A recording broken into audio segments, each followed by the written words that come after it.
Semuanya berawal dari keputusan ekonomi yang sederhana, namun brutal. Kembali ke abad ke-19, koloni-koloni Amerika membutuhkan tenaga kerja. Sangat banyak. Solusi yang mereka temukan adalah perbudakan dan orang-orang yang mereka targetkan berasal dari Afrika. Awalnya ini bukan tentang ras, ini tentang tenaga kerja murah dan paksa untuk membangun kekayaan bangsa baru dari tanaman seperti kapas dan tembakau.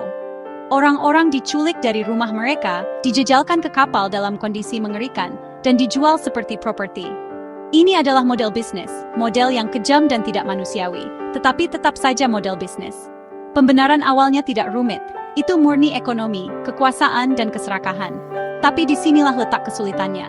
Bagaimana Anda membenarkan kepemilikan manusia lain, terutama di tanah yang akan segera menyatakan bahwa semua manusia diciptakan setara? Anda tidak bisa hanya mengatakan, ya, itu membuat kita kaya. Itu tidak terdengar mulia. Jadi, ide baru ditemukan. Ide yang mengerikan dan kuat, ide tentang ras. Mereka mulai menciptakan cerita dan apa yang disebut ilmu pengetahuan untuk berargumen bahwa orang kulit hitam tidak hanya berbeda, tetapi juga inferior. Mereka mengklaim bahwa mereka kurang cerdas, kurang beradab, dan lebih cocok untuk pekerjaan manual. Itu adalah fabrikasi total. Kebohongan yang kuat yang dirancang untuk membuat sistem jahat terasa dapat diterima, bahkan alami. Kebohongan ini menjadi fondasi rasisme Amerika. Itu meresap ke dalam budaya, hukum, dan pikiran generasi. Itu bukan hanya kepercayaan, itu adalah sistem. Sistem ini yang dikenal sebagai perbudakan properti, berarti bahwa orang-orang yang diperbudak, dan anak-anak mereka, dan anak-anak dari anak-anak mereka, dianggap sebagai properti. Mereka dapat dibeli, dijual, dan disalahgunakan tanpa konsekuensi hukum bagi pemiliknya. Kemanusiaan jutaan orang dihapus untuk membenarkan sistem ekonomi. Gagasan tentang inferioritas kulit hitam tidak lagi hanya alasan. Itu menjadi keyakinan yang sangat mengakar, yang akan bertahan lebih lama dari perbudakan itu sendiri, membentuk bangsa selama berabad-abad yang akan datang.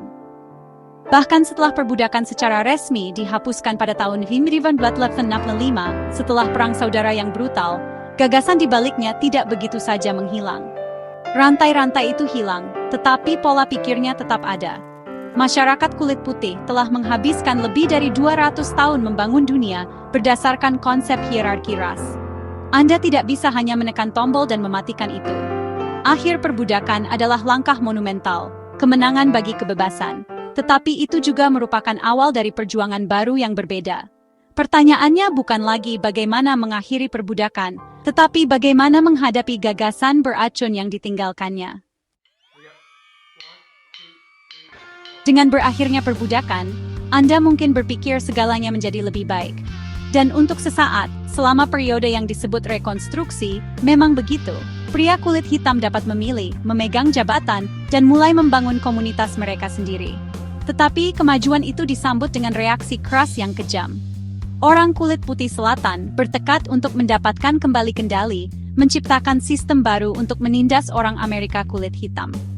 Mereka menyebutnya Jim Crow. Ini bukan hanya kebiasaan sosial, ini adalah hukum. Hukum yang memberlakukan segregasi ketat, memisahkan orang kulit hitam dan kulit putih di hampir setiap aspek kehidupan, sekolah, rumah sakit, restoran, air mancur, dan bahkan kuburan. Slogan resmi untuk sistem ini adalah terpisah tetapi setara. Itu adalah kebohongan yang bisa Anda lihat dengan mata kepala sendiri.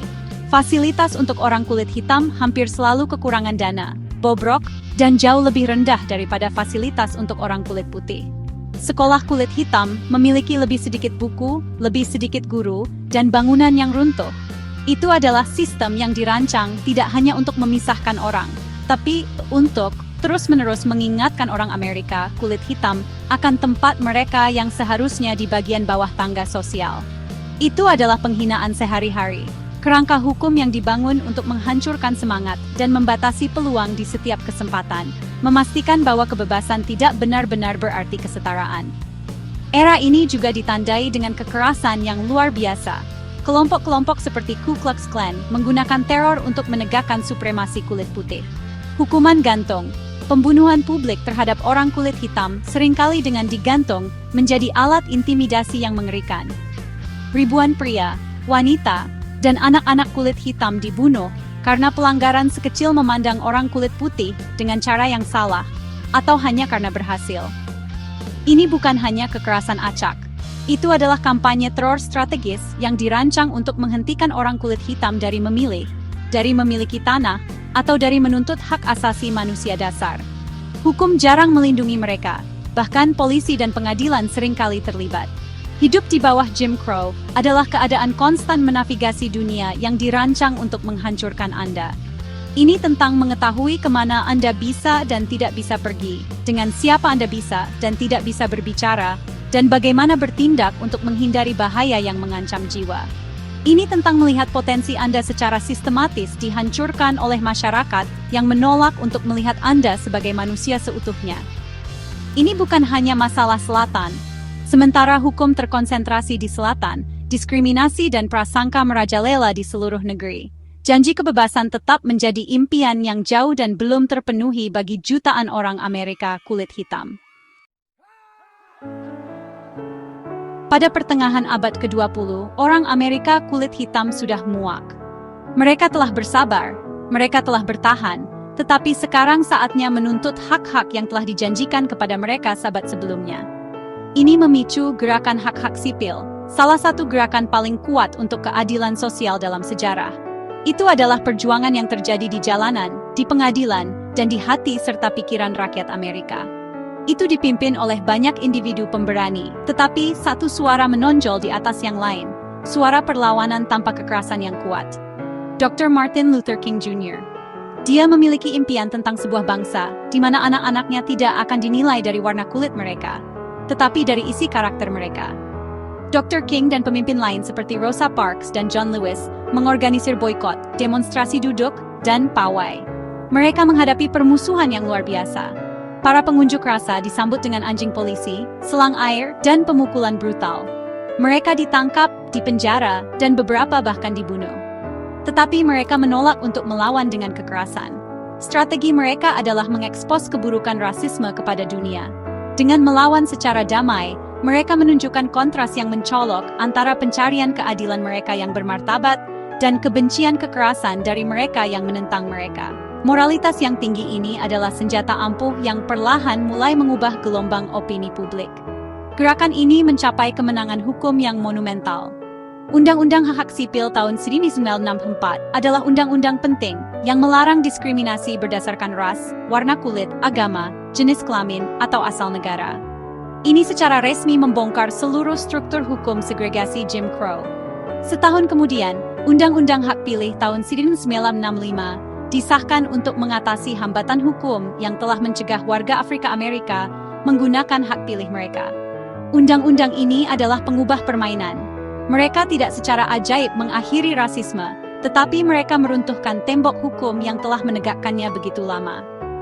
Kemenangan-kemenangan ini adalah hasil dari pengorbanan yang luar biasa. Mereka dimenangkan oleh orang-orang biasa yang memutuskan untuk melakukan hal-hal luar biasa. Mereka melawan sistem yang dirancang untuk menekan mereka. Dan dengan demikian, mereka secara fundamental mengubah Amerika. Gerakan ini membuktikan bahwa perubahan itu mungkin, bahwa bahkan sistem penindasan yang paling mengakar pun dapat ditantang dan dikalahkan. Itu adalah bukti kekuatan tindakan kolektif dan protes damai, memberikan cetak biru untuk perjuangan masa depan untuk keadilan dan kesetaraan di seluruh dunia. Tetapi seperti yang akan segera diketahui semua orang, mengubah hukum adalah satu hal, mengubah hati adalah hal lain. Bahkan setelah kemenangan gerakan hak-hak sipil, rasisme tidak begitu saja pergi. Itu berevolusi. Itu menjadi kurang jelas, lebih halus, dan dalam banyak hal lebih sulit untuk dilawan. Kita beralih dari rasisme terang-terangan dari tanda-tanda Jim Crow ke rasisme sistemik yang lebih tersembunyi yang tertanam dalam institusi kita. Anda bisa melihatnya dalam data. Orang Amerika kulit hitam menghadapi kesenjangan dalam perumahan, pendidikan, pekerjaan, dan sistem peradilan pidana. Misalnya, studi secara konsisten menunjukkan bahwa orang kulit hitam dan orang kulit putih dengan kualifikasi yang sama memiliki peluang yang berbeda untuk mendapatkan wawancara kerja. Itu adalah gema prasangka lama yang terjadi dalam kehidupan modern. Dalam beberapa tahun terakhir, realitas ini telah meledak ke kesadaran publik, sebagian besar melalui gerakan Black Lives Matter. Gerakan ini tidak muncul begitu saja. Itu adalah respons terhadap pola kekejaman polisi yang menyakitkan dan berulang, serta kurangnya akuntabilitas ketika orang kulit hitam dibunuh. Nama-nama itu sekarang secara tragis akrab: Trayvon Martin, Michael Brown, Breonna Taylor, George Floyd. Video-video viral dari insiden-insiden ini memaksa percakapan nasional dan global. Itu membuat tidak mungkin untuk mengabaikan fakta bahwa janji keadilan yang setara di bawah hukum masih terasa sangat berbeda tergantung pada warna kulit Anda. Diskriminasi saat ini seringkali beroperasi dalam bayang-bayang. Itu ada dalam algoritma yang mungkin menolak pinjaman seseorang, undang-undang zonasi yang membuat komunitas terpisah, atau bias tidak sadar yang menyebabkan seorang guru mendisiplinkan siswa kulit hitam lebih keras daripada siswa kulit putih. Itu adalah perbedaan antara mendengar cercaan rasial yang diteriakkan kepada Anda dan diberitahu dengan sopan bahwa sebuah apartemen baru saja disewa padahal belum. Yang satu keras dan jelas, yang lain tenang dan dapat disangkal, tetapi keduanya adalah bentuk rasisme yang membatasi peluang dan menciptakan lapangan bermain yang tidak setara untuk seluruh kelompok orang. Jadi, di mana itu menempatkan kita? Jelas bahwa kemajuan luar biasa telah dicapai. Seorang presiden kulit hitam, sesuatu yang tidak terbayangkan beberapa dekade yang lalu, telah terpilih. Segregasi hukum adalah masa lalu, tetapi juga jelas bahwa perjuangan masih jauh dari selesai. Perjalanan dari perbudakan abad ke-11 hingga hari ini telah panjang dan menyakitkan, dan pekerjaan membongkar rasisme membutuhkan upaya konstan dari semua orang. Mengakui kemajuan yang telah kita buat tidak berarti kita harus mengabaikan pekerjaan yang masih perlu dilakukan. Satu-satunya cara maju adalah menghadapi sejarah kita, memahami gema-gemanya hari ini, dan berkomitmen untuk memperjuangkan kesetaraan sejati bersama.